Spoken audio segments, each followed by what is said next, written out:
మనోళ్ళు. వాళ్ళ పేర్లు ఏమిటండి? సుందుడు, ఉపసుందుడు. ఒకరిని మించి ఒకరు బలాఢ్యులు. రాక్షస సోదరులిద్దరు కూడా బ్రహ్మదేవుని గురించి తపస్సు చేసి చావు లేకుండా వరమిమ్మని కోరుకున్నారు. ఆయన జాతస్థ ధ్రువ మృత్యు అన్నారు.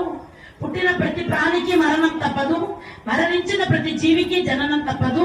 జనన మరణములు అనేటటువంటివి తథ్యము కనుక ఈ సమయంలో మీరు మరణించి తీరవలసినదే, మరి ఏదైనా మార్చి వరం కోరుకోండి అన్నారు. అయితే స్వామి, మాకు దేని వలన చావుండకూడదు ఈ భూలోకంలో. చంపితే అన్నను తమ్ముడు చంపాలి, తమ్ముడిని అన్న చంపాలి. మా అన్న లేకుండా నేను బ్రతకలేను, మా తమ్ముడు లేకుండా నేను ఉండలేను. మమ్మల్ని ఇద్దరిని మేము ఎందుకు చెప్పుకుంటాము?